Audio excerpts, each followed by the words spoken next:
মানুষের স্বার্থে কেস খেয়েছি।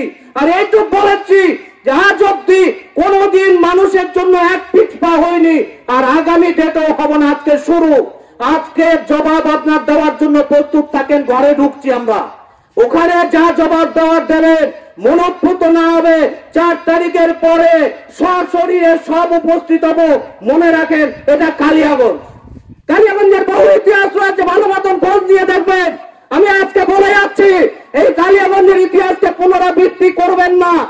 যেই জায়গাটা এখানে এসেছেন, এই মানুষ ট্যাক্স দেয়, মানুষ এখানকার বিল দেয়, সেই বিলের থেকে আপনাদের বেতন হয়।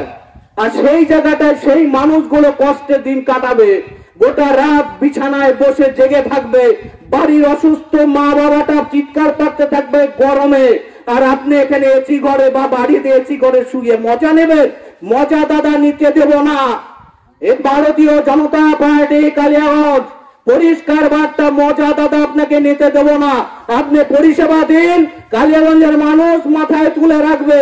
আর কালিয়াগঞ্জের মানুষের মজা যদি ঠিক না দেন, কালিয়াগঞ্জের মানুষ যে পরিষেবা ঠিক না দেন, দাদা মজা পাবেন না। এটা কালিয়াগঞ্জ।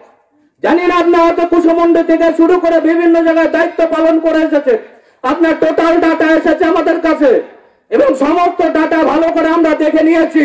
কিন্তু এইটুকু বলছি, যে ভাষা এর আগের দিন আপনার সাথে কথা হয়েছে, আপনি বলেছেন কি করার থেকে করে নিন। আমি এইটুকু বলছি, এটা কালিয়াগঞ্জের সাধারণ মানুষের জন্য ভারতীয় জনতা পার্টি যতদূর সম্ভব ততদূর যাবে। এই সমস্যা আপনাকে মিটিয়ে দিতে হবে খুব তাড়াতাড়ি।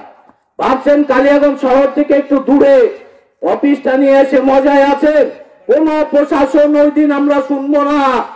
4 তারিখের পরে যে বিষয় নিয়ে আমরা উপস্থিত হব, যদি এর মধ্যে একাধিক দাবি নিয়ে বিদ্যুৎ দপ্তরের সামনে বিক্ষোভ দেখালেন গৌরাঙ্গ দাস। উত্তর দিনাজপুর জেলার কালিয়াগঞ্জের বিদ্যুৎ দপ্তরে ভারতীয় জনতা পার্টির পক্ষ থেকে একাধিক দাবি নিয়ে বিদ্যুৎ দপ্তরের সামনে বিক্ষোভ সভা করলেন। এই বিক্ষোভ সভায় উপস্থিত ছিলেন বিজেপির শহর মণ্ডলের সভাপতি গৌরাঙ্গ দাস, মহিলা মোর্চার সভানেত্রী তানিয়া ঝা, বিজেপি নেতা সন্তোষ ব্যাঙ্গানী, দেবাশিস সেনগুপ্ত, আনন্দ পাসওয়ান, বিনোদ লুইয়া সহ অন্যান্যরা। বিজেপির নেতা গৌরাঙ্গ দাস জানায়, মানুষের ভালো কাজের স্বার্থের জন্য অনেক কেস খেয়েছি, আরো 2-1টা কেস খেলে যায় আসে না। দাবি মানা না হলে খেলা হবে বলে হুঁশিয়ারি দিলেন বিদ্যুৎ দপ্তরের আধিকারিককে। ডেপুটেশনের উদ্দেশ্য হলো, দীর্ঘদিন যাবৎ কালিয়াগঞ্জ ইলেকট্রিক অফিসে বারবার আমরা অভিযোগ করে আসছি গ্রাহকের পরিষেবার ক্ষেত্রে। এত নিম্নমানের পরিষেবা চলছে। গোটা কালিয়াগঞ্জ বিধানসভা জুড়ে একটা মাত্র মোবাইল ভ্যান রয়েছে, যে গাড়িটা বিভিন্ন সময় বিভিন্ন এলাকায় ঢুকে বিভিন্ন যা সমস্যা হয় সেই সমস্যাগুলো সমাধান করে, বা তারের ডিস্টার্ব হলো, আদার্স কিছু হলো, সেই ভ্যানের সংখ্যা বাড়তি করতে হবে। সকালে ফোন করলে সেই ভ্যান গিয়ে পৌঁছায় রাতে, কারণ একটা ভ্যান এত বড় এরিয়া কভারেজ করছে, স্বাভাবিক তার পক্ষে সম্ভব হয়ে ওঠে না। সেই ভ্যানের সংখ্যা বৃদ্ধি করা, তার সাথে কালিয়াগঞ্জ মিউনিসিপ্যালিটি এলাকায় বেশ কিছু এলাকা যেটা গ্রামীণ লাইনের সাথে যুক্ত হয়ে আছে, পঞ্চায়েত লাইন, সেই সব জায়গায় যাচ্ছে এবং তার ক্ষেত্রে একটু হাওয়া হলে সেই লাইন থাকছে না। সেই ক্ষেত্রে প্রচুর, এবং স্ল্যাবটাও শহরের স্ল্যাব নিচ্ছে কিন্তু লাইন পঞ্চায়েতের আসছে।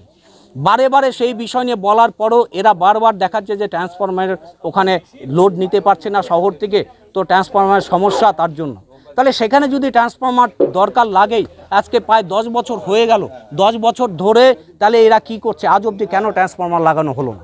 বারবার এই বিষয় নিয়ে অভিযোগ করলে কোথায় ভদ্রভাবে কথা বলবে? তার কথার মধ্যে এত অহংকারী কথাবার্তা, এখানকার এসএম সাহেবের খুব জঘন্যতম মানুষের সাথে ব্যবহার, এটা আমরা সত্যিকারে আমরা এটা মেনে নিতে পারছি না।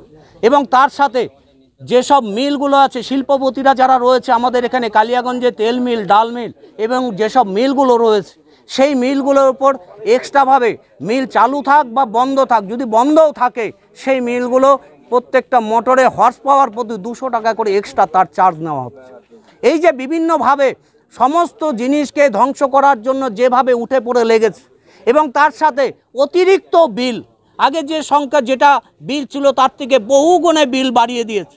এতে কী হচ্ছে, এমনি সাধারণ মানুষ এমনি অর্থনৈতিক করোনা কালের পরে কোনো মতে একটু সোজা হয়ে দাঁড়ানোর চেষ্টা করছে, কিন্তু তার মধ্যে যখন অতিরিক্ত বোঝা তার ঘাড়ে চাপিয়ে দেওয়া হচ্ছে, মানুষ আগামী ডেটে খুব নাজেহাল হয়ে যাবে, অর্থনৈতিকভাবে আরও ভেঙে পড়ে।